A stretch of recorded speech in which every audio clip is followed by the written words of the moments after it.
Hello world, these are the adventures of Super Chick. I'm Cecelia Sterling and I have a long story to share. So this time we're trying something new. We've broken it into 3 parts. This is part 3, Finding Community.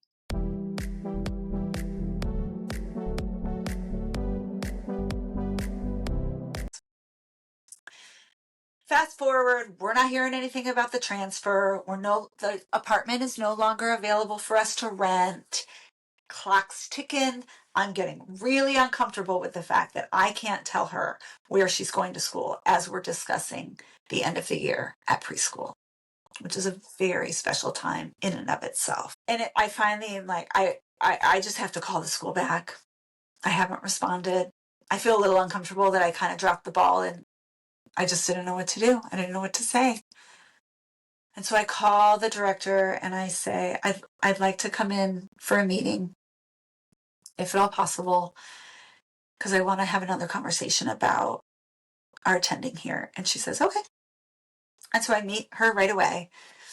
And I come in and I bring her a little gift. I met a fellow mom girlfriend beforehand, and we were at a cafe and they had little cookies. And I was like, I'm just going to bring her a little something. So I bring her something, but they wrap it in this little pink box. And so when I get there, I'm like, I brought your present. And I hand it to her and she says, I'm having a Rebecca moment. And I didn't think about it ahead of time. But now, not only do I think I love this woman, but I love her even more in the sense that she doesn't even care what's in that box. We're just referencing Ted Lasso without even saying Ted Lasso. And I have given her a little pink box. And she receives it like, it doesn't matter what's inside. She's just so happy to have this experience. Like, man, we are kindred spirits. We have this long conversation around my daughter attending.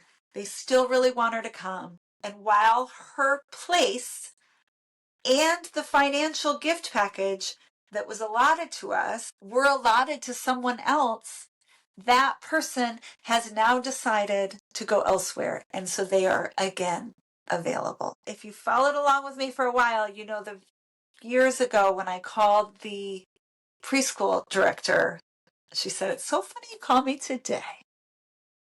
I was on a wait list. My daughter was on a wait list, and now we're just going to put her in the classroom. My coach this whole time said to me, I would get all worked up about like the paperwork or the transfer or just not sure where we're going and should we move and how are we ever going to afford this? And I can't believe we might go to a private school. And she would say, she's very kind and supportive. But ultimately, Cecelia, you're having your journey to learn about all of these things. The ideal classroom is already available for her. It's already known, and it's not yet known to you. And you'll really enjoy it once you find out what it is and start experiencing it. You just don't know yet. And it was this really nice voice, again, popping the bubbles of my fears and concerns and helping me regularly drop into the trust that I don't know exactly where we're going. I'm putting one foot in front of the other, and I will then end up in the exact right spot. Even if that means we get somewhere, learn that it's not right, and have to move again, right? It's life. It's unfolding. And when I'm not holding on too tight and I'm not so anxious and scared, and I'm not scared, honestly, I take a deep breath, I'm trusting, and I'm just putting one foot in front of the other, living 24 hours at a time. And I'm super happy to be in this meeting. By the end of the meeting, we have such a rich conversation around my daughter, child development in general, how the school functions, what's important to them, what's important to us, how much alignment we have. I am so happy to be in that room having that conversation, regardless of what happens next and regardless of what happened before. But I learned something in the meeting, which is that they're adding a service component to their buddy system. So I believe a lot of elementary schools do this, where they put older kids with younger kids and they meet once in a while, and that's your buddy or whatever they call it in the school.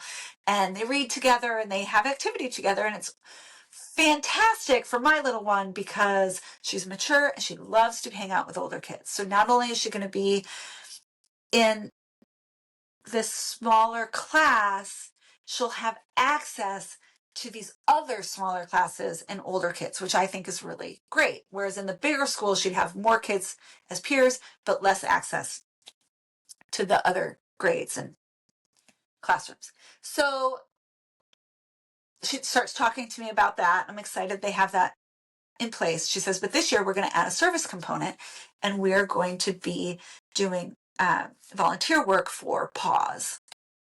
I'm like, oh, that she would love that, right? She loves pets. My husband's super allergic, so we don't have any at home. I mean, we have plastic pets, which I really prefer at home, but so easy to take care of. And they're really cute.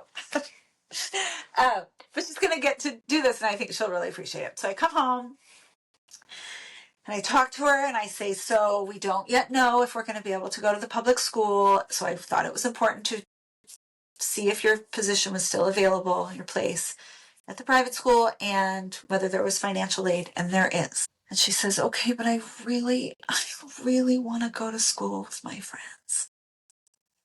And I say, I know that. And just like I said before, I'll do everything I can.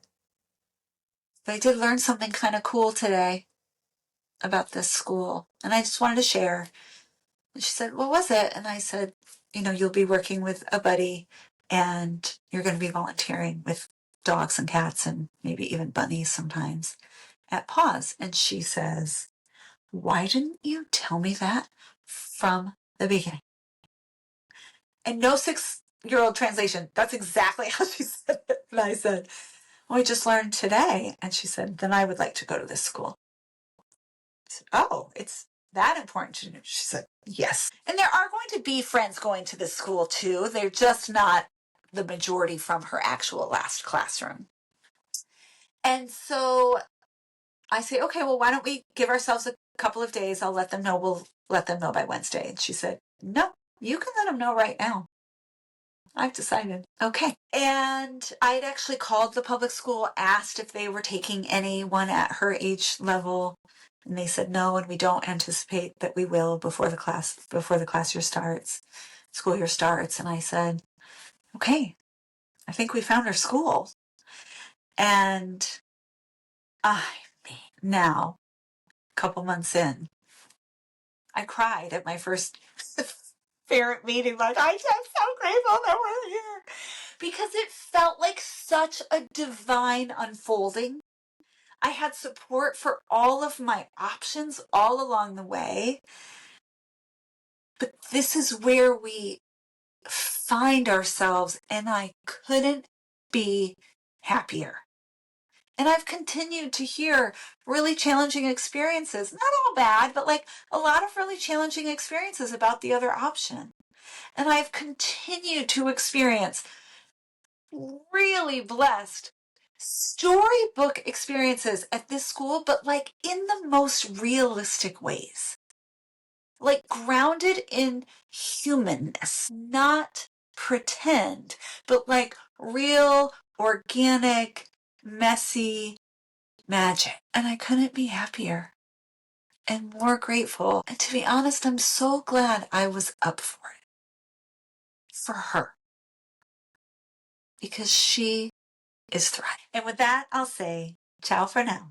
I'm Cecelia Sterling, and these are the adventures of Super Chick.